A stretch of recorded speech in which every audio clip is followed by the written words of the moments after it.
ripening cause. As a result of the accomplishment of action, a favorable or unfavorable fruit of ripening is obtained. This is the ripening cause. These 5 causes constitute the causal condition. Immediately preceding condition. When the mind's and mental events follow one another in order without intermediary, there is the immediately preceding condition. Object condition. When the mind's and mental events arise and take things as object, there is the object condition. Dominant condition. At the moment of their arising, the dharmas do not obstruct one another mutually. That is an absence of obstacle called dominant condition. B. Number of conditions occurring in the different types of dharmas. 1. The mind and mental events arise as a result of 4 conditions. 2.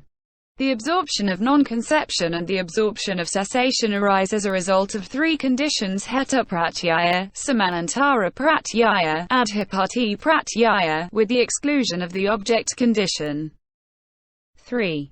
The other dharmas, namely, the other formations not associated with the mind and the material dharmas, arise as a result of 2 conditions: heta pratyaya and adhipati pratyaya, with the exclusion of the immediately preceding condition and the object condition. The conditioned dharmas being weak by nature, none of them arise from a single condition. C. Number of causes occurring in the various types of dharmas. 1. The mind and mental events, when they arise from retribution, arise from 5 causes: karana hetu, sahabu hetu, 7a savara hetu, samprayuktaka hetu and vipaka hetu.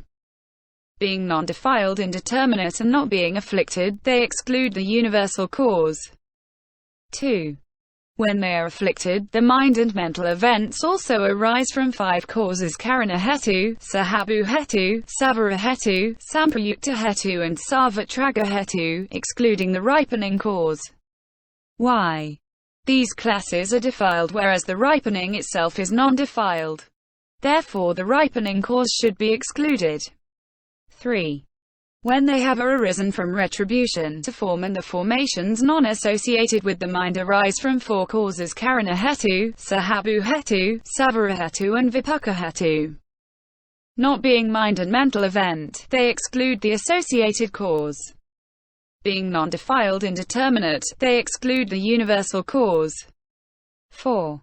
When they are afflicted, form and the formations non-associated with the mind also arise from 4 causes: karana hetu, sahabu hetu, savhetu and sarvatraga hetu.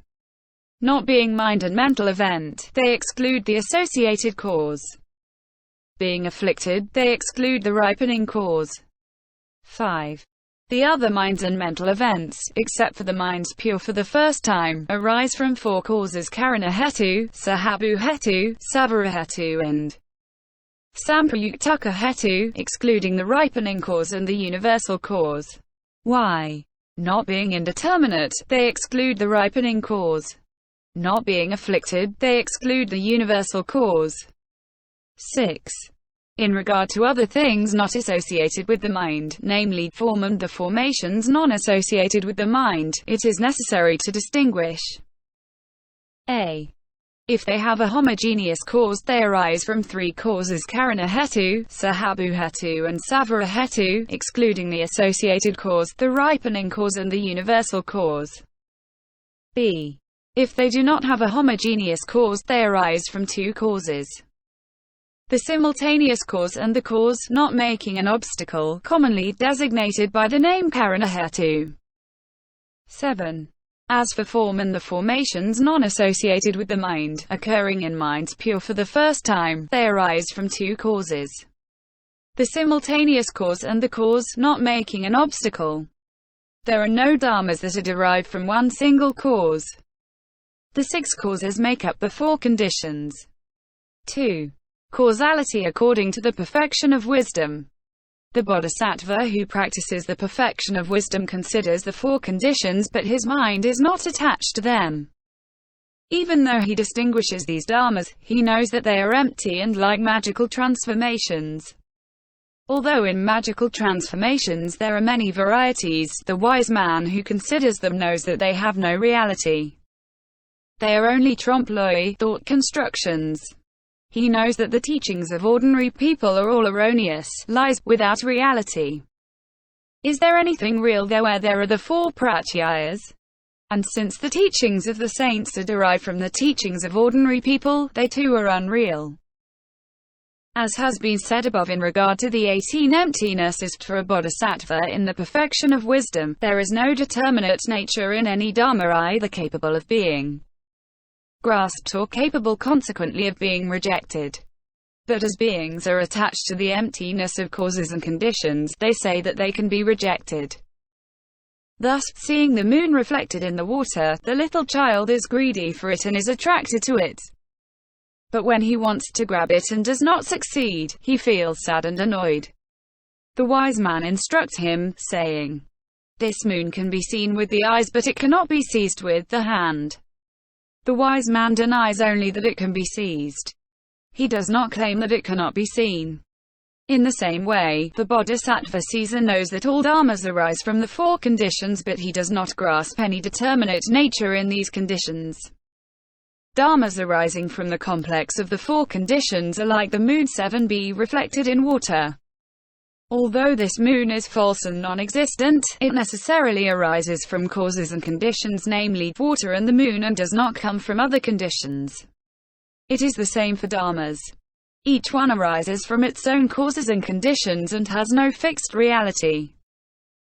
This is why the Prajnaparamita Sutra says here that the bodhisattva who wants to understand the causal condition, the immediately preceding condition, the object condition and the dominant condition in accordance with the truth, must practice the perfection of wisdom. Single quote. Question. If one wants to understand completely the meaning of the four conditions, one must study the Abhidharma. Why then does the Prajnaparamita Sutra say here that in order to understand the four conditions, it is necessary to study the Prajnaparamita? Answer. In the explanation dedicated by the Abhidharma to the four conditions, the beginner believes that it touches realities, but, if he examines them and goes into depth, he falls into wrong views like those that you have formulated above in rejecting the four conditions. Furthermore, if dharmas, as causes, depend on the four conditions, how are these four conditions caused in turn? If they themselves have causes, there is an infinite progression. Wherever there is an infinite regression, there is no beginning point. If there is no beginning, there is no cause, and hence all dharmas would be without cause. If there was a beginning, this beginning would be uncaused, and, existing without being caused, it would not depend on causes and conditions. That being so, all